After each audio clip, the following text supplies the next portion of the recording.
మీ ఎలాంటి వ్యాపార ప్రకటనలకైనా వెంటనే మా ఛానల్ సంప్రదించండి. అందరికి నమస్కారం. నేను శిరీష. ప్రస్తుతం మనతో పాటు ఉన్నారు ప్రముఖ జ్యోతిష్య వాచస్పతి పోతుకూచి చంద్రమౌళి శాస్త్రి గారు. గురుగారితో మాట్లాడదాం. నమస్కారం గురుగారు. ఓం శ్రీమాత్రే నమః. గురుగారు, విశేషంగా ఈ మే మాసంలో వృషభ రాశి వారికి ఎలా ఉండబోతుందంటారు? ఎలాంటి జాగ్రత్తలు తీసుకోవచ్చు అంటారు? ఆర్థిక పరంగా, ఆరోగ్యపరంగా గ్రహ గోచరం ఎలా ఉంటుందంటారు ఈ మాసంలో? మే మాసంలో ఈ గ్రహాల యొక్క గోచార స్థితిని చూస్తే వృషభ రాశి వారికి ముఖ్యంగా అందులో ఉన్నటువంటి కృత్తికా నక్షత్రము, రోహిణి, అట్లాగే మృగశిర ఈ నక్షత్ర జాతకులకి గ్రహాలు దాదాపుగా మనకి మాసగోచారంలో సూర్యుడు, కుజుడు, బుధుడు, శుక్రుడు ఈ 4 గ్రహాలు ఎక్కువగా యాక్టివేషన్ చేస్తూ ఉంటాయి. అంటే ఈ సూర్య భగవానుడు ఈ వృషభ రాశి వారికి 12వ స్థానంలో ఈ మే 14 వరకు ఉంటారు. అట్లాగే మే 15 నుంచి కూడా చివరి వరకు కూడా మే ఎండింగ్ వరకు 31 వరకు సొంత జన్మరాశిలో ఉంటారు. దీనివలన వీరికి ఆరోగ్యపరంగా కొంచెం స్ట్రగుల్ ఎక్కువయ్యే అవకాశం ఉంటుంది. అట్లాగే విద్యార్థులకైతే కనుక విద్య యందు కొంచెం ఆటంకాలు ఎదురవటం, తండ్రి గారి యొక్క ఆరోగ్యం పట్ల శ్రద్ధ వహించకపోవటం వలన అది కూడా ఆర్థికంగా నష్టపోయే సూచనలు కనిపిస్తున్నాయి ఈ నెల మొత్తంలో కూడా. అట్లాగే వాహనాల మీద ప్రయాణం చేసే అది విద్యార్థులు కావచ్చు, మామూలుగా ఎవరైనా ఉద్యోగస్తులు కావచ్చు, ఎవరైనా సరే వృషభ రాశి వారు కొంచెం జాగ్రత్త వహించండి మే 15 వరకు కూడా. వాహనం నడిపించేటప్పుడు ఎందుకంటే కొన్ని ప్రమాదాలు జరిగే అవకాశం ఉంటుందమ్మా దాంట్లో ఉన్న నక్షత్రానుసారం.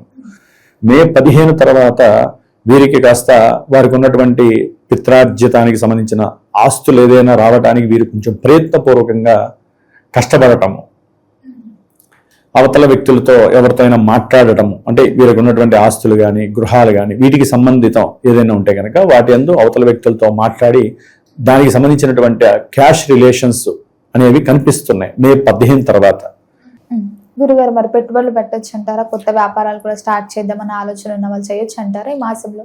లేదమ్మా, మే 10వ తారీఖు నుంచి ఈ కుజ భగవానుడు అప్పటి వరకు బాగానే ఉంటాడు. మే 10 నుంచి ఆయన తన యొక్క స్వక్షేత్రంలో ఈ వృషభ రాశి వారికి ఈ పెట్టుబడుల స్థానంలోకి వస్తున్నాడు. అది అంత మంచిది కాదు.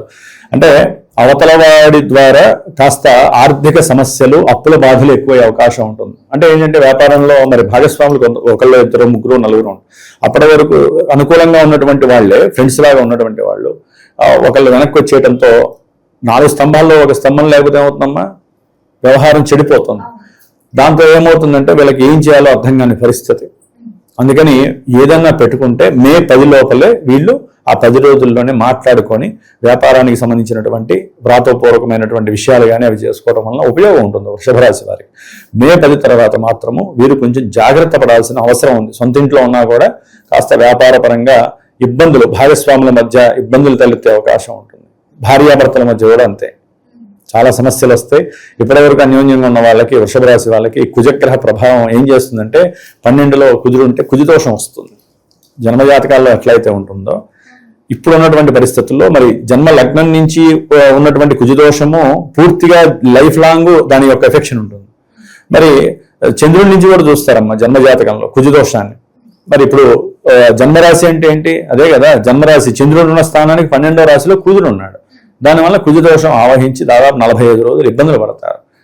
ఇందాక అందుకనే చెప్పా, వివాహపరమైనటువంటి విషయాల యందు జూన్ 2వ తారీఖున నేను కొంతమంది పురుషులకి కుజదోషం కానివ్వండి, రాహుకేతువుల దోషం వలన సర్పదోషాలు, పితృదోషాలు, స్త్రీ దోషాలు, శుక్రదోషాలని చాలా ఉంటాయమ్మా జన్మ జాతకాలలో చూస్తే. దానివల్ల ఏంటంటే 28 దాటిన తర్వాత నుంచి 40 ఏళ్ల వరకు పెళ్లి కాని వాళ్ళు కొన్ని కోట్ల మంది, లక్షల మంది ఉన్నారు.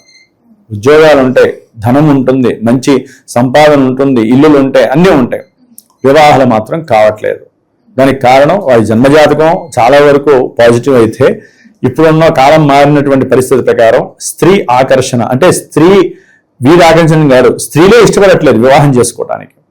కాబట్టి ఎటువంటి సమస్యలనైనా సరే ఒక ఒడ్డుకు తీసుకొచ్చేటటువంటి శక్తి నేను ఆచరించేటటువంటి జూన్ 2వ తారీఖున ముఖ్యంగా పురుషుల కోసమేనమ్మా.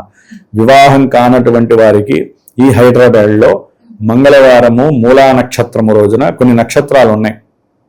ఆశ్లేష, మూల, విశాఖ, అట్లాగే అశ్విని, రేవతి, ఇట్లా కొన్ని దోషభూయుక్తమైనటువంటి నక్షత్రాల వారు, అట్లాగే జాతకంలో ఎన్ని దోషాలున్నా ఏ రాశుల వారికైనా పెళ్లి కాకపోతే ఇప్పుడు నేను చేసే ఈ జూన్ 2వ తారీఖున మంగళవారం రోజున సుబ్రహ్మణ్యేశ్వరుడు యొక్క కళ్యాణము, అమ్మవారు వల్లి దేవసేన అమ్మవారు మధ్యలో స్వామివారు వారి యొక్క వివాహాన్ని ఆచరించి స్వామివారికి సంబంధించినటువంటి హోమం కన్యా పాశుపత రుద్రహోమం ఈశ్వరుడికి సంబంధించినటువంటి మంత్రాలతో కన్యని ఆకర్షించి కన్య మా ఇంటికి రావాలి కాబట్టి ఆ అమ్మవారు పార్వతీదేవి యొక్క మంత్రం ఉంటుంది, చాలా విశేషమైన మంత్రం.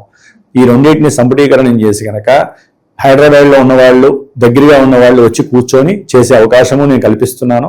దూరంగా ఉండి రాలేని వాళ్ళు కూడా వాళ్ళు నాతో సంప్రదిస్తే ఏ విధంగా చేయాలో నేను చెప్తాను. వివాహం అవుతుంది అని చెప్పడానికి నాకు ఎక్కడా సంశయం లేదమ్మా. ఎందుకంటే ఎన్నో వేలు ఖర్చు పెట్టిన వాళ్ళు ఉండొచ్చు, పెళ్లిళ్ళు కాక 4 ఏళ్ళు బట్టి ఆ పూజలు చేశాము ఈ పూజలు చేశామని చేస్తే చేయించారు, దానివల్ల ఎక్కడికి పోదమ్మా. పూజలు చేసినటువంటి ఆ యొక్క కర్మ ఫలితం ఎక్కడికి పోదు, మీకు ఎప్పుడు కూడా బ్యాంకు బ్యాలెన్సే. కాకపోతే అసలే అంటే ఏ రోగానికి ఏ మందు వేస్తే బాగుంటుందో అదే వేయాలి. జన్మజాతకం చూసేసి మనం అన్నీ చేసేస్తాం. జన్మజాతకంలో ఆ దోషాలు ఈ దోషాలు అన్నీ ఉంటాయి.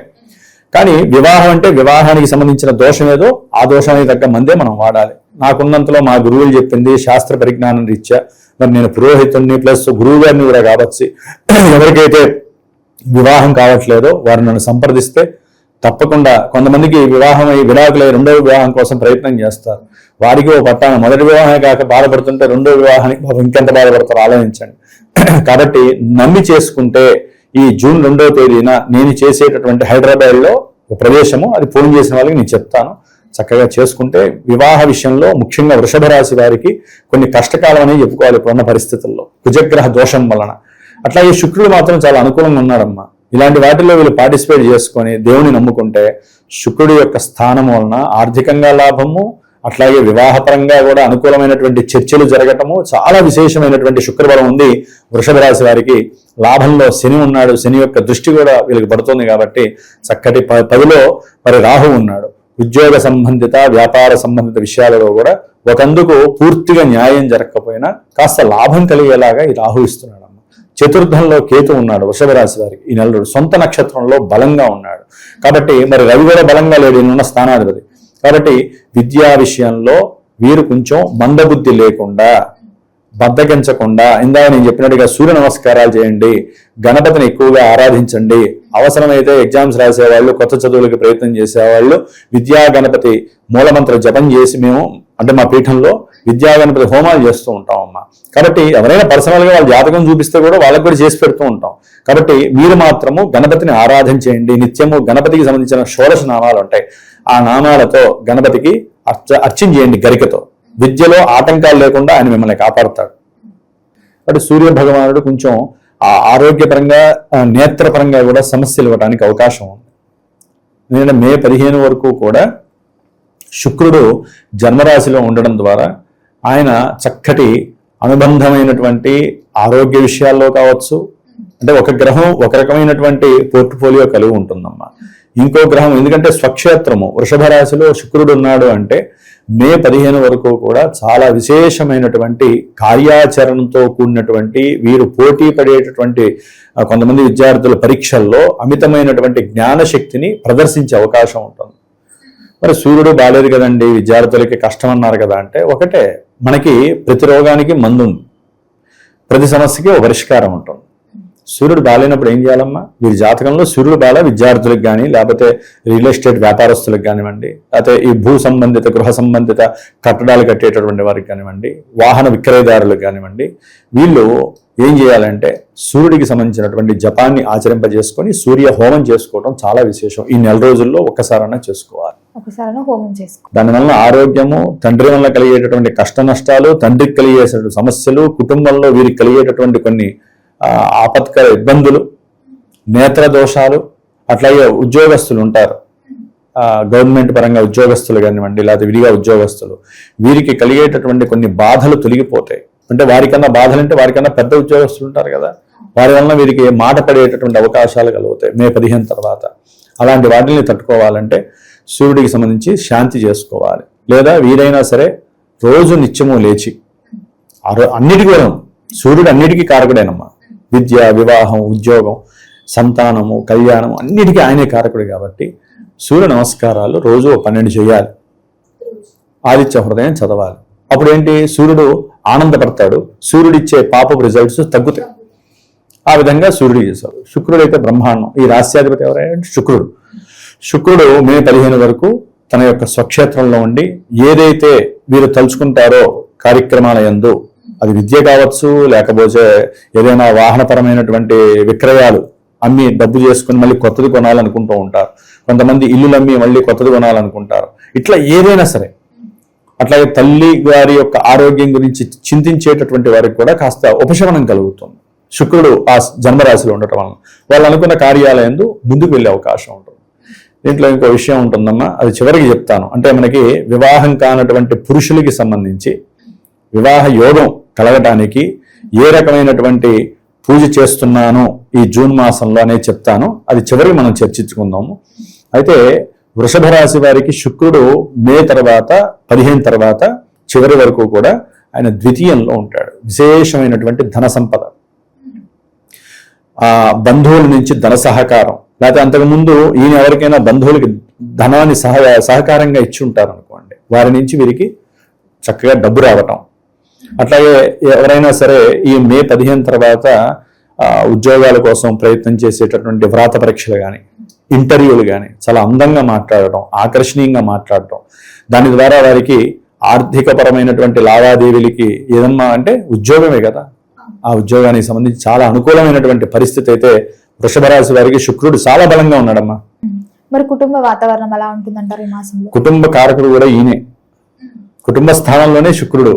ప్లస్ ఆయన ఈ 4 రోజులు బాగున్నాడు కాబట్టి అమ్మా చాలా విశేషంగా ఉన్నాడని చెప్పుకోవాలి. అయితే ఏంటంటే కుటుంబ విషయంలో వృషభ రాశి వారికి మరి బుధుడు కారకుడు అవుతాడు ప్రజెంట్. మరి ఆ బుధుడు దాదాపుగా మేషరాశిలో ఆయన ఈ నెల 14 వరకు ఉంటాడు. తర్వాత వృషభ రాశిలోకి వస్తాడు. మే 14 తర్వాత వృషభ రాశిలోకి వస్తాడు. కాబట్టి బుధుడు యొక్క అనుకూలత సరిగ్గా లేదు. మాట జారటం, ఇష్టం వచ్చినట్టు మాట్లాడటం, అంటే మూర్ఖత్వము. ఎందుకంటే కుజుడితో కలిసి ఉంటాడమ్మా. మే 10వ తారీఖు వరకు కూడా కుజుడు బుధుడు కలిసే ఉంటారు. దానివల్ల ఏంటంటే వీరు మాట్లాడే మాట వలన అవతల వ్యక్తులు బాధపడటం, దానివలన కొంతమంది వ్యాపారస్తులకి అయితే నష్టం కలగటం, అట్లాగే సంతానపరమైనటువంటి కొంత దుర్భాషల వలన వృషభ రాశి వారు కొంతమంది బాధ చెందటం, ఇట్లా ఎన్నో రకాలైనటువంటి సమస్యలు, కాస్త దురదలు, కురుపులు, అట్లాగే ఏదైనా సరే పాద సంబంధిత ఎలర్జీసు, శిరో సంబంధితమైనటువంటి కొన్ని నర్వస్ ప్రాబ్లమ్స్, ఉష్ణ సంబంధితమైనటువంటి రోగాలు ఇలాంటివి రావడానికి కారణం దేనికంటే కుజబుధులు ఇద్దరు కూడా పరిపూర్ణ విరోధులు కాబట్టి వాళ్ళిద్దరు 12వ స్థానంలో ఉండకూడదు. కాబట్టి ఆ ఇద్దరికి సంబంధించి మే 14 లోపల వారిద్దరికి సంబంధించిన కందులు దానము, పెసళ్ళు దానం చేసుకుంటే కాస్త రిలాక్సేషన్, ఉపశమనం కలుగుతుంది. ఆ గ్రహాలు ఇచ్చే ఆ 2 ఫలితాలని కొంచెం బ్రేక్స్ చేసుకునే పరిస్థితి కలుగుతుంది. మరి గురుగారు ఈ మాసంలో అన్ని రంగాల వారు చేసుకోదగ్గ పరిహారాలు ఏంటంటారు? ఏ దైవాన్ని కూడా పూజించవచ్చు అంటారు ఈ మాసంలో? అమ్మ సుబ్రహ్మణ్య ఆరాధన, అది విద్యార్థులు కావచ్చు, రియల్ ఎస్టేట్ వ్యాపారస్తులు కావచ్చు, గృహపరంగా ల్యాండ్స్ బిజినెస్ చేసేటటువంటి వాళ్ళు ఎవరైనా కావచ్చు, లేకపోతే వాహనపరమైనటువంటి అమ్మకాలు చేసేవాళ్ళు కావచ్చు, ముఖ్యంగా పొలిటీషియన్స్ వీళ్ళు కావచ్చు, లేకపోతే మనకి ఐరన్ లేకపోతే కోళ్ళు ఇలాంటి యాంత్రికపరమైనటువంటి విషయాలకు సంబంధించిన ఉద్యోగస్తులు, వ్యాపారస్తులు వీళ్ళు ఎవరైనా కావచ్చమ్మా. ఈ యొక్క రవి బలము, కుజబలము, బుధుడు బలమ్మ వృషభ రాశిలో ఈ 4 రోజులు 12లో మేషరాశిలో ఉంటాడు, వృషభ రాశిలో ఉంటాడు. అంత అనుకూలంగా లేదు. వ్యాపారస్తులకి కొంచెం షేర్స్లో పెట్టిన వాళ్ళకి కొంచెం కష్టసాధ్యమైన పరిస్థితి అని చెప్పుకోవాలి. అంత అనుకూలంగా లేడు. ఎప్పుడో మే 29 తర్వాత ఆయన మిథున సొంత రాశిలోకి వెళ్తాడు. అప్పటిదాకా కొంచెం కఠినత్వంగానే ఉంటుంది. కాబట్టి బుధబలం కూడా లేదు. వీరు ఏది మాట్లాడినా దోషప్రదంగా ఉంటుంది. వీరు ఏది డబ్బు ఖర్చు పెట్టినా కూడా, అంటే పెట్టుబడి పెట్టినా కూడా కొంచెం నష్టం కనిపించడానికి అవకాశం ఉంది. కాబట్టి కుజుడికి, రవికి, బుధుడికి ప్లస్ కేతువుకి ఈ 4 గ్రహాలకి జపం ఆచరింపజేసుకొని ఆ గ్రహాలకు సంబంధించినటువంటి దానాలు ఇచ్చుకోవడం మంచిది. లేదా నవగ్రహాలకు ప్రదక్షిణ చేసి 4 గ్రహాల దగ్గర దీపారాధన చేసి ధాన్యాలు వారి దగ్గర అష్టోత్తరంతో అర్చన చేయటం విశేషం. ముఖ్యంగా ఇందా నేను చెప్పాను, వివాహపరంగా ఎవరైనా కంపల్సరీ అనుకూలం కలిగే అవకాశాలు ఉన్నాయి. ఎందుకంటే ద్వితీయంలో గురుడు ఉన్నాడు.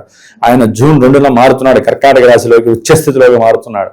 కాబట్టి జాతకంలో యోగా లేని వాళ్ళైనా సరే యోగం ఉండి దగ్గరికి వచ్చి వివాహాలు జరక్క క్యాన్సిల్ అయ్యే వాళ్ళు కానీ, అసలు వివాహాలకు ముందుకు రానటువంటి వాళ్ళని ఈ యొక్క యాగం ద్వారా వీరు 48 రోజులు ఈ హోమం చేసుకుని ఆ భస్మాన్ని ధరిస్తూ నేను ఒక రుద్రాక్షని ఇస్తానమ్మ స్వామివారి కళ్యాణం చేశాక ఆ రుద్రాక్షని 7 రోజులు దానికి పూజ చేస్తాను నేను, ప్రత్యేకించి నేనే ఆ కన్యా పాశుపత మంత్రంతో. దాన్ని గనక వాళ్ళు 48 రోజులు ఆ భస్మం పెట్టుకొని ఆ రుద్రాక్షని గనక, నేను చెప్పిన మంత్రం స్పెషల్గా ఎవరికి వాళ్ళకి ఉంటుందమ్మా, ఆ మంత్రాన్ని చదువుకుంటే గనక వారికి తప్పకుండా వివాహ సిద్ధి కలుగుతుంది. ఎందుకంటే మనకి ఒక 15 రోజులు, జూన్ 15 వరకే మనకి అధిక జ్యేష్ఠ మాసం, తర్వాత మళ్ళీ ముహూర్తాలు ఉన్నాయి. కాబట్టి ఈ చిన్న ప్రయత్నము వారి జీవితంలో మంచి వివాహ సోపానం మెట్టులాగా ఉపయోగపడుతుంది. కాబట్టి స్వామివారిని, సుబ్రహ్మణ్యేశ్వర స్వామిని నమ్ముకోండి. శివపార్వతులకు సంబంధించినటువంటి కన్యా పాశుపత రుద్రహోమం దివ్యాస్త్రము, దీన్ని మించిన అస్త్రాలు 257 మంత్రాలు, 257 పాశుపత అస్త్రాలు ఉన్నాయి మనకి. వాటిల్లో వివాహానికి సంబంధించిన చాలా మంచి అస్త్రం. కాబట్టి వృషభ రాశి వాళ్ళు ధైర్యం చేయగలిగి, మనసులో నమ్మకంగా ఉన్నవాళ్ళు ఈ హోమం చేయటం ద్వారా, ఈ కళ్యాణం చేయటం ద్వారా, చూడటం ద్వారానైనా సరే మంచి జరుగుతుంది అనుకుంటే పీఠానికి ఫోన్ చేయండి. చక్కగా మీరు కూడా పార్టిసిపేట్ చేయండి. వివాహం యోగం అనేటటువంటిది మీకు సులభంగా లభిస్తుందని మాత్రం నేను చెప్పచ్చు. గురుగారు, మొత్తం మీద ఈ మే మాసంలో వృషభ రాశి వారికి ఎలా ఉండబోతుంది, ఎలాంటి జాగ్రత్తలు తీసుకోవాలో తెలియజేసినందుకు ధన్యవాదాలండి. శ్రీరస్తు, శుభమస్తు.